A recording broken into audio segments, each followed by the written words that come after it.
কলকাতার আনাচে কানাচে বা ধরুন বিভিন্ন শহরের ফ্ল্যাটগুলোতে ইদানিং একটা নতুন সদস্যের খুব দেখা মিলছে। ছোটখাটো আকার, মাথার উপর একটা বেশ সুন্দর ঝুঁটি, গালের দুপাশে দুটো কমলা রঙের গোল দাগ। হ্যাঁ, আর দারুণ মিষ্টি একটা স্বভাব। একদম তাই। মানে যারা শুনছেন তারা হয়তো ইতিমধ্যেই বুঝে গেছেন যে আমরা ককটেল পাখির কথা বলছি। গত কয়েক বছরে এই পাখিদের জনপ্রিয়তা একেবারে হু হু করে বেড়েছে। সেটা ঠিক। অনেকে ভাবেন যে বেশ কিউট একটা পাখি, খাঁচায় রেখে দেব, মাঝে মাঝে মানুষের গলার স্বর নকল করবে, ব্যাস কাজ শেষ। রাইট, কিন্তু ব্যাপারটা কি আসলেই এত সহজ? আজকের এই গভীর আলোচনায় আমরা ঠিক এই জায়গাটাতেই আলো ফেলতে চাই। আমাদের হাতে আজ যে তথ্যের উৎসটি রয়েছে তার নাম হলো ককটেল পাখির যত্ন, নতুনদের জন্য একটি পূর্ণাঙ্গ গাইড। খুব চমৎকার একটা গাইড এটি। হ্যাঁ, আর এই গাইডটা পড়তে গিয়ে এমন কিছু চমকপ্রদ তথ্য উঠে এসেছে যা যে কোনো সাধারণ ধারণাকে পুরোপুরি পাল্টে দিতে বাধ্য। মানে যারা পাখি পুষতে চান তাদের জন্য এটি দারুণ একটা ব্যাপার। একদম ঠিক পয়েন্ট। এই গাইডটার মূল উদ্দেশ্য কিন্তু শুধু এটা বলে দেওয়া নয় যে ককাটেল দেখতে কেমন বা এরা কি খায়, বরং আজকের এই আলোচনার আসল মিশন হলো। মিশনটা আসলে কি?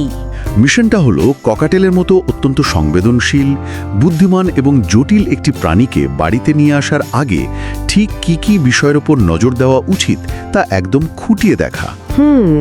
কারণ একটা পাখিকে বাড়িতে আনা মানে তো শুধু একটা শখ পূরণ নয়। একেবারেই নয়, এটি একটি জীবন্ত প্রাণীর পুরো জীবনের দায়িত্ব নেওয়ার সমান।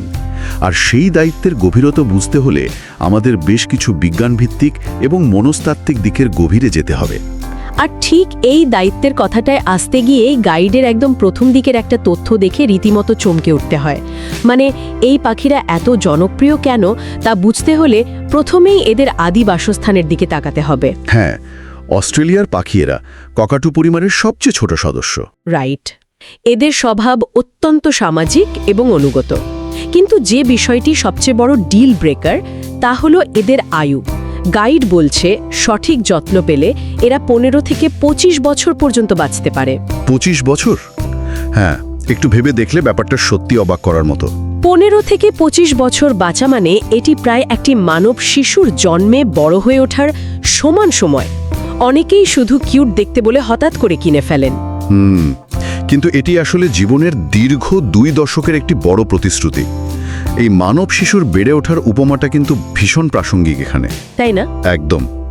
এই দীর্ঘায়ুর পেছনের আসল তাৎপর্যটা বুঝতে হলে আমাদের এদের বন্য স্বভাবের দিকে তাকাতে হবে। প্রকৃতিতে ককাটেলরা বড় বড় ঝাঁক বা ফ্লোকে বাস করে।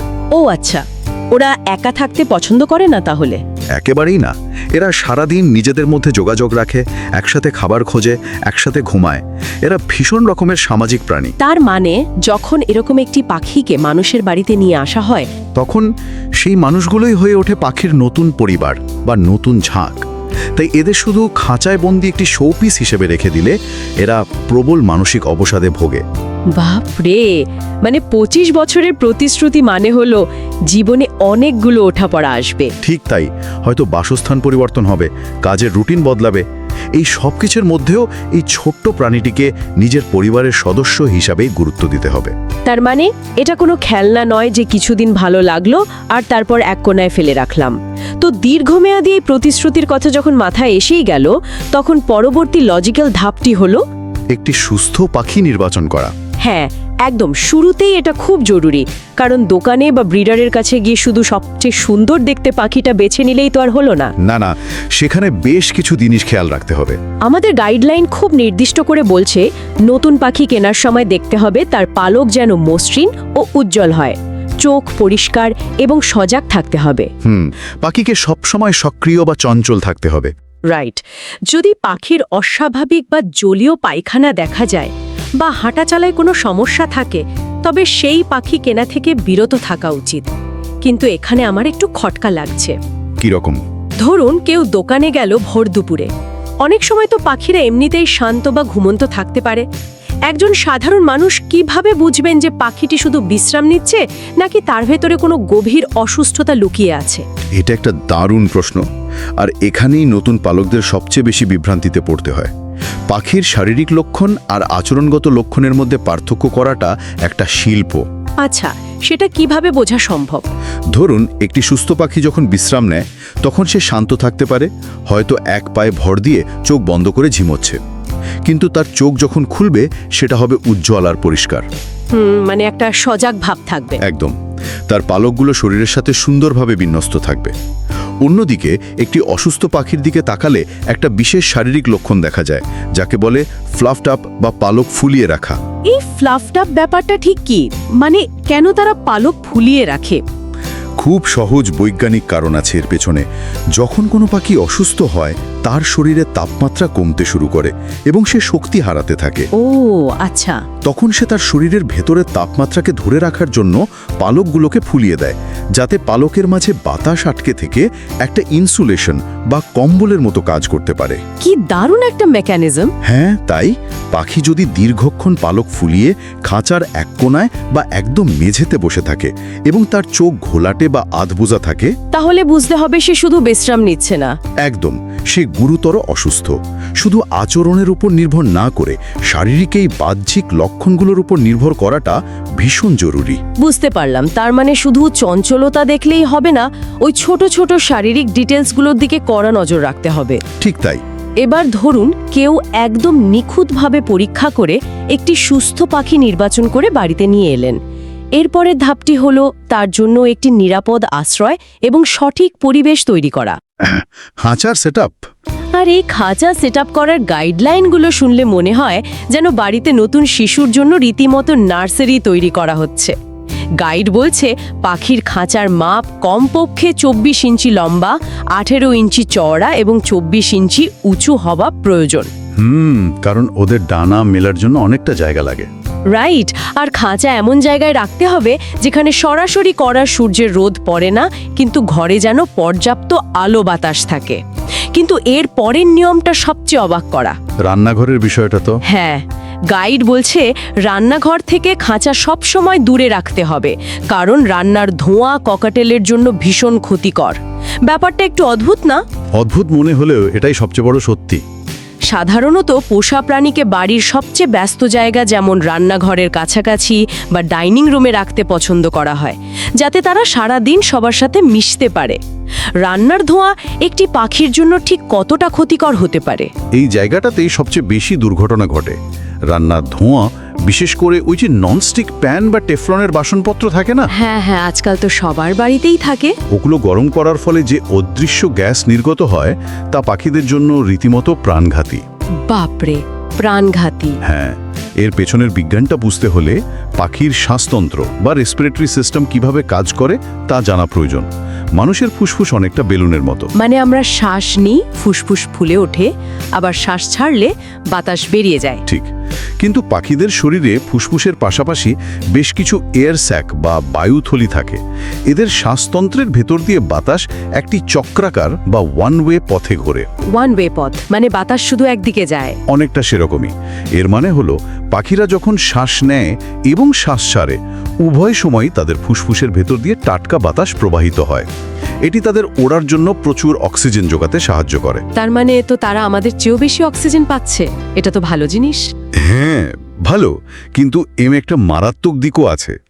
বেশি অক্সিজেনের সাথেই বাতাসে উপস্থিত যে কোনো বিষাক্ত পদার্থ বা টক্সিন তাদের শরীরে মানুষের চেয়ে কয়েক গুণ বেশি এবং দ্রুত প্রবেশ করে। ও মাই গড! ওই যে বলছিলাম, ননস্টিক প্যান বেশি গরম হলে পিটিএফই নামক যে বিষাক্ত গ্যাস বেরোয়, মানুষের নাক সেটা হয়তো টেরই পায় না, কিন্তু একটি ককাটেলের সেই অত্যন্ত দক্ষ শ্বাসতন্ত্রের মাধ্যমে গ্যাসটা নিমেষের মধ্যে পুরো শরীরে ছড়িয়ে পড়ে। একদম তাই, আর কয়েক মিনিটের মধ্যে পাখির মৃত্যু হতে পারে। তাই রান্নাঘরের ধোয়া, পারফিউম, মশা মারার স্প্রে বা রুম ফ্রেশনার এসব থেকে পাখিদের খাঁচা সবসময় দূরে রাখতে হয়। এটা সত্যিই ভীষণ চিন্তার বিষয়। ওদের শ্বাসতন্ত্র এতটা সেনসিটিভ জানা ছিল না। আচ্ছা, পরিবেশের আরেকটা দিক নিয়ে গাইডে বলা হয়েছে, যা শুনে আমার নিজেরই একটু হিংসা হচ্ছিল। কিরকম? বলা হয়েছে রাতে এদের 10 থেকে 12 ঘন্টার নিরবচ্ছিন্ন ঘুমের প্রয়োজন হয়। আমাদের তো আজকালকার এই ব্যস্ত জীবনে 6 ঘন্টা ঘুমাতেই কালঘাম ছুটে যায়। একটা পাখির কেন 12 ঘন্টা ঘুমের প্রয়োজন? হ্যাঁ, এর কারণ লুকিয়ে আছে ওদের বিবর্তনের ইতিহাসে। ককাটেলরা তো নিরক্ষীয় বা বিষুবীয় অঞ্চলের কাছাকাছি জায়গার প্রাণী। যেখানে দিন এবং রাতের দৈর্ঘ্য প্রায় সমান থাকে। ঠিক, প্রকৃতিতে এরা সূর্যাস্তের সাথে সাথে ঘুমোতে যায় এবং সূর্যোদয়ের সাথে সাথে জেগে ওঠে। ওদের শরীর এই 12 ঘন্টার অন্ধকার এবং নীরবতায় অভ্যস্ত, যাকে আমরা বিজ্ঞানের ভাষায় বলি সার্কাডিয়ান রিদম। আচ্ছা, গৃহপালিত হওয়ার পরও ওদের সেই জিনগত অভ্যাস বদলায়নি। তার মানে যদি কোনো বাড়িতে রাত 2টা পর্যন্ত টিভি চলে, আলো জ্বলে এবং পাখির খাঁচা সেই ড্রয়িং রুমে থাকে, তাহলে পাখির ঘুমের একেবারে 12টা বাজবে। আর এই স্লিপ ডিপ্রাইভেশন বা ঘুমের ঘাটতি থেকে মারাত্মক সমস্যা দেখা দেয়। কি ধরনের সমস্যা? পর্যাপ্ত ঘুম না হলে পাখির রোগ প্রতিরোধ ক্ষমতা একেবারে তলানিতে গিয়ে ঠেকে। তারা খিটখিটে হয়ে যায়, মানুষকে কামড়াতে শুরু করে। বাপরে! শুধু তাই নয়, অনেক সময় প্রবল মানসিক চাপে নিজেদের পালক নিজেরাই ছিঁড়ে ফেলতে শুরু করে, যাকে ফেদার প্লাকিং বলা হয়। এটা তো সাংঘাতিক ব্যাপার। হ্যাঁ, এই রাত হলে খাঁচা ঢেকে দিয়ে একটা শান্ত অন্ধকার ঘরে তাদের অন্তত 10 ঘন্টা ঘুমের ব্যবস্থা করাটা কোনো বিলাসিতা নয়, এটা ওদের বেঁচে থাকার প্রাথমিক শর্ত। তাহলে নিরাপদ বাসস্থান এবং পর্যাপ্ত ঘুমের রুটিন সেট করার পর দীর্ঘজীবী হওয়ার জন্য সবচেয়ে গুরুত্বপূর্ণ যে বিষয়টা আসে তা হলো সঠিক পুষ্টি। আর এদের ডায়েট চার্ট শুনলে সত্যি অবাক হতে হয়। ডায়েটটা খুবই ইন্টারেস্টিং। আমাদের সোর্স বলছে সুস্বাস্থ্যের জন্য এদের খাবারে 40 থেকে 50% প্যালেট এবং 30% সিড মিক্স বা বিভিন্ন ধরনের বীজ থাকতে হবে, সাথে টাটকা শাকসবজি যেমন গাজর, ব্রকোলি, পালং শাক। হ্যাঁ, আর বিভিন্ন ফলও দেওয়া যেতে পারে। মানে ব্রকোলি আর গাজর খেয়ে এরা তো অনেক মানুষের চেয়েও বেশি স্বাস্থ্যকর ডায়েট মেনে চলে। কিন্তু একটা জায়গায় আমার একটু কনফিউশন আছে। এই যে প্যালেটের কথা বলা হলো, এই প্যালেট জিনিসটা আসলে কি? সাধারণ মানুষ তো পাখিকে শুধু দানা বা বীজ খেতেই দেখে অভ্যস্ত। এই প্রশ্নটা ভীষণ জরুরি। প্যালেট হলো বৈজ্ঞানিকভাবে তৈরি করা এক ধরনের চাপানো বা কম্প্রেসড খাবার। অনেকটা ওই কুকুরের বা বিড়ালের ড্রাই ফুডের মতো। হ্যাঁ, অনেকটা সেরকমই, যার প্রতিটি দানার মধ্যে পাখির জন্য প্রয়োজনীয় সব ভিটামিন, মিনারেল এবং প্রোটিন সঠিক অনুপাতে মেশানো থাকে। কিন্তু শুধু বীজ বা সিড দিলে সমস্যা কোথায়? সমস্যা হলো পাখিরা খুব চালাক প্রাণী। তারা বীজের বাটি থেকে শুধু তাদের পছন্দের ফ্যাটোযুক্ত বীজগুলোই বেছে বেছে খায়, যেমন ধরুন সূর্যমুখী ফুলের বীজ, আর বাকি পুষ্টিকর বীজগুলো ফেলে দেয়। ও আচ্ছা, এটা অনেকটা মানুষের সারাদিন ধরে শুধু পিৎজা বা ফাস্ট ফুড খাওয়ার মতো ব্যাপার। একদম পারফেক্ট তুলনা। ফ্যাট বাড়ছে কিন্তু কোনো পুষ্টি হচ্ছে না। এর ফলে পাখির ফ্যাটি লিভার ডিজিজ হতে পারে। কিন্তু প্যালেট দিলে পাখির সেই বেছে খাওয়ার উপায় থাকে না। মানে প্রতিটি কামড়েই সে সম্পূর্ণ পুষ্টি পায়। ঠিক তাই। তাই ডায়েটে 40 থেকে 50% প্যালেট থাকাটা ওদের দীর্ঘায়ের জন্য সবচেয়ে বড় চাবিকাঠি। এই পুষ্টির ব্যাপারটা যতটাই আকর্ষণীয়, এর ঠিক পরের অংশটাই ততটাই চমকপ্রদ এবং বিপজ্জনক। গাইডে একটি তালিকা দেওয়া হয়েছে যেখানে বলা হয়েছে অ্যাভোকাডো, চকলেট, পেঁয়াজ এবং রসুন। হ্যাঁ, এই খাবারগুলো ককাটেলের জন্য মারাত্মক বিষাক্ত। একটু ভেবে দেখুন, মানুষের জন্য অ্যাভোকাডো বা রসুন হলো সুপারফুড, হার্ট ভালো রাখে, ইমিউনিটি বাড়ায়, অথচ একটি পাখির জন্য সেগুলোই মারাত্মক বিষাক্ত। এই বৈপরীত্যের পেছনের আসল কারণটা কি? মানুষের খাবার ও পাখির খাবারের এই অদ্ভুত রাসায়নিক বৈপরীত্যের কারণ হলো বিবর্তন। কোটি কোটি বছর ধরে স্তন্যপায়ী প্রাণী এবং পাখিদের পাচনতন্ত্র সম্পূর্ণ আলাদাভাবে গড়ে উঠেছে। মানে মেটাবলিজমের পার্থক্য? হ্যাঁ, যেমন ধরুন পেঁয়াজ বা রসুনের কথা। এগুলোতে অ্যালিসিন বা থায়োসালফেট জাতীয় উপাদান থাকে। মানুষের লিভারে নির্দিষ্ট কিছু এনজাইম তৈরি হয় যা এই উপাদানগুলোকে সহজে হজম করে ভেঙে ফেলতে পারে। কিন্তু ককাটেলের শরীরে সেই এনজাইমগুলো নেই। একেবারেই নেই। ফলে পেঁয়াজ বা রসুন খেলে তাদের লোহিত রক্তকণিকা বা রেড ব্লাড সেলস ভেঙে যেতে শুরু করে, যা থেকে মারাত্মক অ্যানিমিয়া বা রক্তাল্পতা দেখা দেয়। সর্বনাশ! আর অ্যাভোকাডোর ক্ষেত্রে কি ঘটে? অ্যাভোকাডোর পাতা, ফল এবং বীজে পার্সিন নামক একটা উপাদান থাকে। মানুষের জন্য এটি সম্পূর্ণ নিরাপদ হলেও পাখিদের জন্য এটি একটি কার্ডিয়াক টক্সিন। কার্ডিয়াক টক্সিন মানে এটি সরাসরি পাখির হার্টকে আক্রমণ করে? একদম ঠিক। এটি হার্টের পেশিগুলোকে আক্রমণ করে এবং হার্ট ফেলিয়ার ঘটাতে পারে। এমনকি চকলেটের মধ্যে থাকা থিওব্রোমিনও পাখিদের স্নায়ুতন্ত্রকে বিকল করে দেয়। তাই মানুষের জন্য যা স্বাস্থ্যকর, পাখির জন্য তা চরম বিষ। এই নিয়মটা নতুন পালকদের একদম মনের মধ্যে গেঁথে নিতে হবে। হ্যাঁ, এটা নিয়ে কোনো আপোষ করা যাবে না। ভীষণ গুরুত্বপূর্ণ একটা তথ্য। তাহলে বাসস্থান আর পুষ্টি নিশ্চিত হলো। এবার আসা যাক সবচেয়ে আকর্ষণীয় পর্বে, মানে যোগাযোগের সেতু তৈরি করা। পাখির সাথে বন্ডিং তৈরি করা। হ্যাঁ, পাখির সাথে মানসিক বন্ধন তৈরি করা এবং তাদের কথা বলতে বা শীষ দিতে শেখানো। সোর্স অনুযায়ী ককাটেলকে হাতে আনার জন্য বা হ্যান্ডটেম করার জন্য প্রচুর ধৈর্যের প্রয়োজন।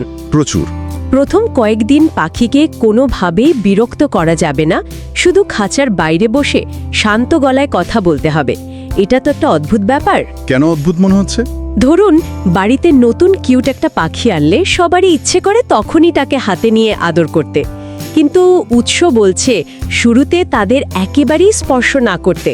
এটা অনেকটা একজন চরম ইন্ট্রোভার্ট বা লাজুক মানুষের সাথে বন্ধুত্ব করার মতো, তাই না? যাকে একটু একটু করে স্পেস দিতে হয়। লাজুক মানুষের সাথে এই তুলনাটা সত্যি দারুণ। আসলে এর পেছনেও সেই প্রিডেটর প্রে বা শিকারী বনাম শিকারের মনস্তত্ত্ব কাজ করে। আচ্ছা, সেটা কি রকম? একটি পাখি যখন নতুন পরিবেশে আসে তখন তার চারপাশের সবকিছুই অচেনা থাকে।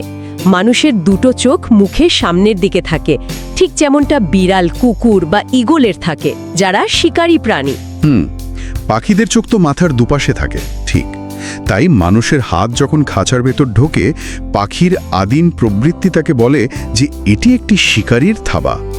তাকে জোর করে ধরতে গেলে সে প্রবল আতঙ্কে ছটফট করবে। ওহ, বুঝতে পেরেছি। তাই খাঁচার বাইরে বসে শুধু কথা বলা, তাদের পছন্দের খাবার খাঁচার ভেতর রাখা, এই ছোট ছোট কাজগুলো তাদের বোঝাতে সাহায্য করে যে এই মানুষটি কোনো বিপদের কারণ নয়, সে আসলে একজন বন্ধু। একদম।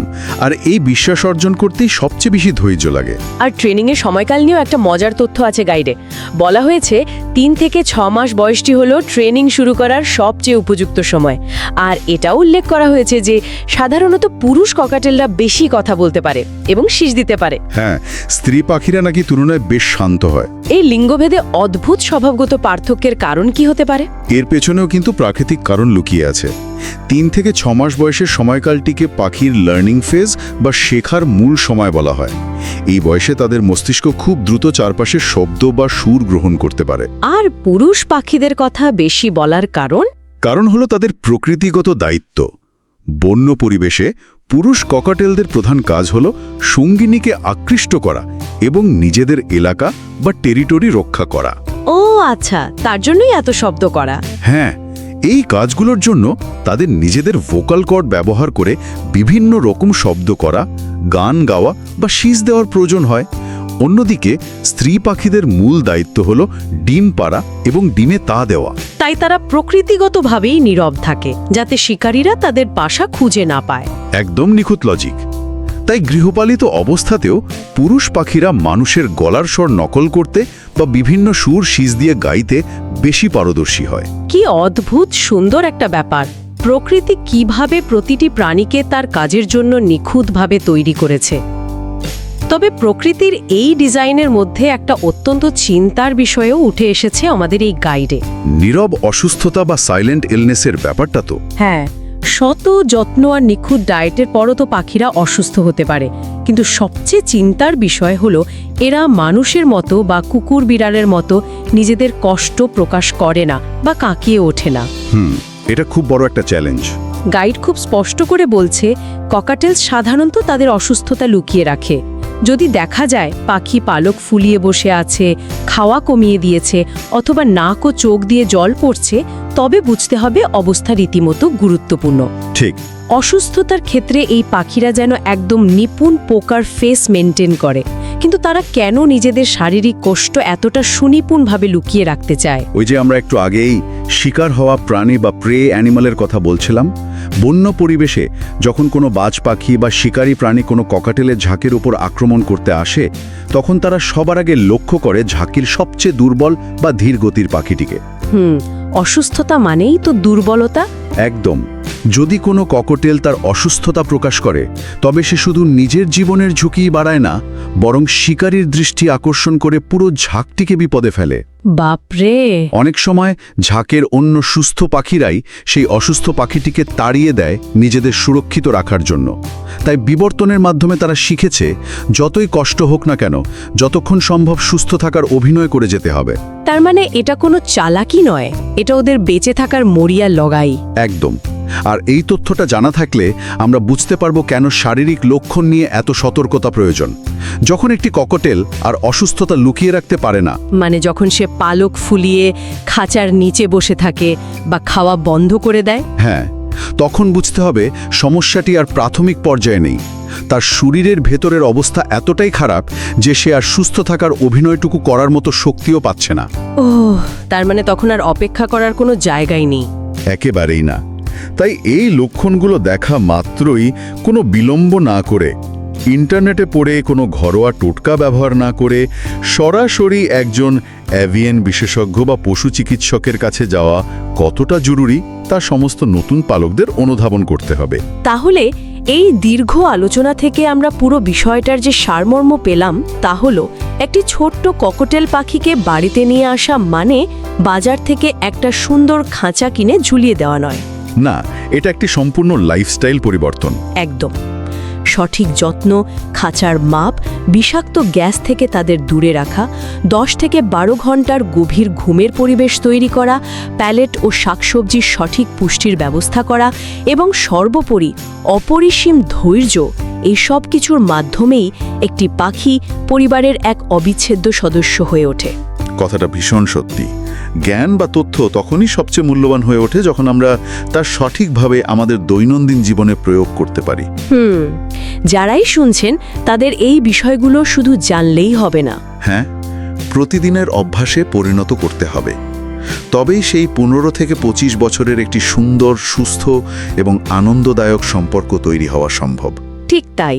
আজকের এই গভীর বিশ্লেষণ শেষ করার আগে যারা শুনছেন তাদের ভাবনার জন্য একটা দারুণ বিষয় রেখে যেতে চাই। বলুন। একটু গভীরে গিয়ে ভেবে দেখুন তো, একটি ছোট্ট ককাটেল পাখি আমাদের সাথে 15 থেকে 25 বছর বাঁচে। এই দীর্ঘ সময়ে তারা অত্যন্ত নিবিড়ভাবে মানুষের আচরণ পর্যবেক্ষণ করে। সত্যি তাই। তারা আমাদের গলার স্বর নকল করে আমাদের চমকে দেয়, আবার নিজেদের অসুস্থতা সুনিপুণভাবে লুকিয়ে রেখে আমাদের বোকাও বানায়। আমরা ভাবি আমরা বাজার থেকে তাদের কিনে আনছি, আমরা তাদের যত্ন নিচ্ছি, তাদের রুটিন তৈরি করছি। কিন্তু বাস্তবের চিত্রটা একবার ভাবুন তো। হ্যাঁ, এই ছোট্ট বুদ্ধিমান প্রাণীগুলোই কিন্তু বছরের পর বছর ধরে তাদের সেই নির্দিষ্ট 12 ঘন্টার ঘুমের প্রয়োজন মেটাতে আমাদের রাত জাগা বন্ধ করাচ্ছে। তাদের ডায়েট চার্ট মেনে আমাদের প্রতিদিন সকালে টাটকা সবজি কাটতে বাধ্য করছে, এমনকি রান্নার বাসনপত্র পর্যন্ত বদলে ফেলতে বাধ্য করছে। একদম। তাহলে সব শেষে প্রশ্ন থেকেই যায়, আমরা কি সত্যিই এই পাখিদের ট্রেনিং দিয়ে মানুষের জীবনে অভ্যস্ত করছি, নাকি এই ছোট্ট মাস্টারমাইন্ড প্রাণীগুলোই অত্যন্ত সুকৌশলে তাদের নিয়ম অনুযায়ী আমাদেরকেই অভ্যস্ত করে তুলছে? আসল ট্রেনিংটা কে টাকে দিচ্ছে? দারুণ একটা প্রশ্ন। যারা শুনছেন আজকের এই প্রশ্নটি তাদের ভাবনার জন্য রেখে গেলাম।